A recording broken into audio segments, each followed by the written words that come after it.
Power Rankings time for Week 10, presented by our friends at Toyota. There has been a shakeup at the top. That's what happens when the number one team loses and the number two team loses. So, and, you know, last week was easy. There wasn't much change in the top 10 at all. This was fairly easy. Once it was time to sit down and they fell together. Rams at number one. I know you're going to be upset that the Broncos moved up 3 spots because they barely beat the Texans, but the Texans are good. The Texans are good, even though they aren't on this page of the 2-page graphic. What do you think? I actually, what do you think? I got no issues there with what you did. I mean, would I put the Broncos maybe at 2? Probably not. I probably would have kept the Colts at 2. All right, but all in all, when I look at it and what you got there, I'd probably put the Eagles in front of the Lions too. I think that'd be another one, but nothing like dramatic here, right? I would have thought about the Seahawks in front of the Packers and the Buccaneers. I would have thought that as well with the way the Seahawks have been playing. Right, but the Bucs beat the Seahawks. I know, but that's what's hard. The Bucs beat the Seahawks. I know. Well, the Colts beat the Broncos, so why'd you change that then? I don't know, right? So yeah, it's okay. Well, because the Broncos have won 6 in a row. And the Colts just lost. That's okay. Why. All right. They lost one. Okay. I get you. So I'm not mad at you there, but those are just ones I'd question. Certainly. The Packers, I don't know what to think of them. Their potential is number 6. I had a hard time with them. Yeah. But it's like, I don't know if I'd really pick them to beat the Buccaneers, the Seahawks, or the Patriots right now, or the Bills. Right? It's like, hey, I think your team's more talented. Your potential is better than maybe some of those teams. But just where the rubber meets the road, it just ain't working all the way in Green Bay right now. It's not clicking on both sides. And that's what worries me about them a little bit. I thought about putting them at 10, behind the Bills and in front of the Steelers. But, cheeseheads would have been like, I will admit that I do at least consider how much shit I will take. Oh, my gosh. Is it worth it? You just came off telling me in the last segment you don't care. I don't care what the NFL says. I'm tough Mike Florio. No. I do what I want. And now you're going to tell me a few trolls online are going to get you to change your power rankings? Man, I used to think more of you. I thought you were mentally tough. Number 1, it's more than a few. Number 2, go for yourself. And number 3, when I have to ask myself, that's part of my assessment. Do I feel strongly enough about it? How strongly do I feel to drop it? Because it would have been a long drop from 4 down to 10. And they lost one game against a Panthers team that is still yet to make it onto this page of the graphic, but they're getting there at 5-4. Maybe they should be on that side of the graphic. They're close.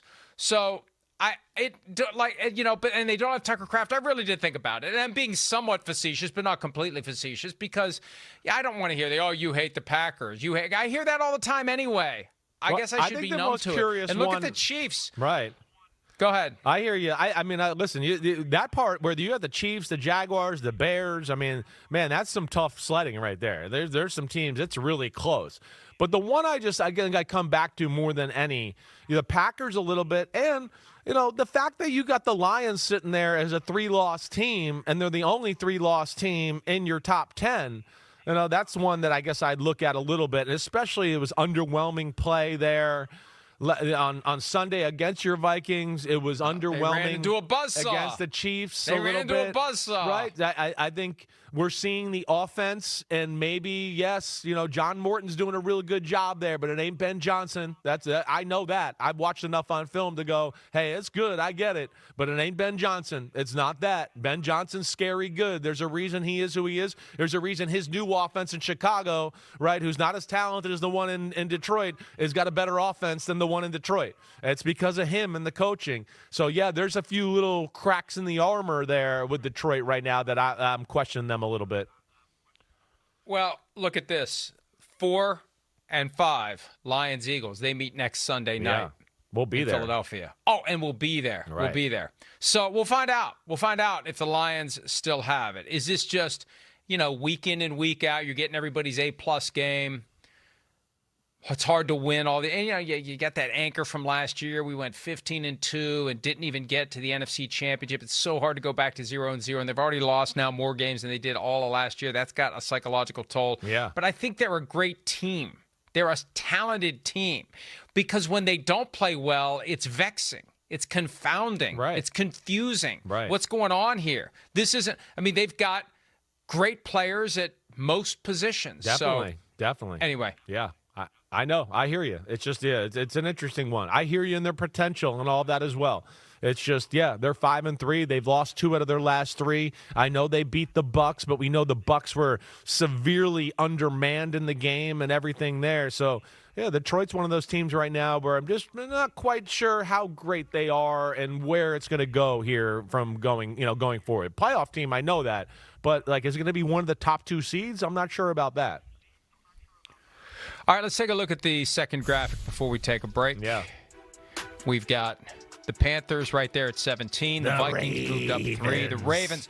The Ravens and the Vikings and the Ravens meet this weekend, although the Vikings beating the Lions doesn't make the Ravens-Vikings game the automatic check win for the Ravens that everybody assumed when they started looking at Baltimore's remaining schedule. Right. All of a sudden, this vibe emerged up. Oh, look, they'll win this, they'll win this, they'll win. They're going to win 7 in a row. I mean, come on, man. You can't say that with confidence about anybody. But all these analysts are like, oh, they're going to win. They're going to win all the way through until they face Pittsburgh the first time, and then it'll be interesting. No. Any team can lose any week. Definitely. And I look at that, Cardinals at 22, Falcons at 21, Texans at 20, right? Those are teams there where I wouldn't be shocked to see some of them maybe get hot and get into the, playoff picture more, or at least really upset some other teams that are trying to solidify themselves as playoff football teams. So, there's still some meat left on the bone with those football teams. And, of course, we know the Panthers are a pain in the butt right now, too. The middle class of the NFL this year is as strong as ever. Hey, Chris, that 17-24 column is fascinating because I think all of them except the Bengals – all of them from 17 to 23 have a chance to find the gas pedal. Exactly. Right around Thanksgiving. Right. Get hot. Right. And disrupt. I hear you. And I think there's going to be a disruptor from 17 to let's be realistic. 17 to 22, I think one of those teams is going to be a disruptor because I don't think the Cowboys are disrupting shit. Well, 17 to 22, one of those teams is going to get into the playoffs and is potentially going to be a major problem. I wouldn't be shocked there. And I think the Cowboys can disrupt. I don't know if I think they get to the playoffs, but I think they're dangerous on their offensive side of the ball, at least to where you go, hey, the team has a bad day, watch out. The Cowboys can take advantage of it. But I hear everything you say there. And you know me, with the Texans, that defense in Houston, I say it every week, they can almost win games by themselves. It felt like last week if C.J. Stroud stayed healthy, they were going to beat the Broncos. That didn't happen, but they got some work to do. But, they're one of those teams that I think you're mentioning that can upset a lot of things in the playoffs, Mike. Hi, it's Mike Florio. Thanks for watching PFT on YouTube. Hit subscribe for the latest news and analysis from Pro Football Talk.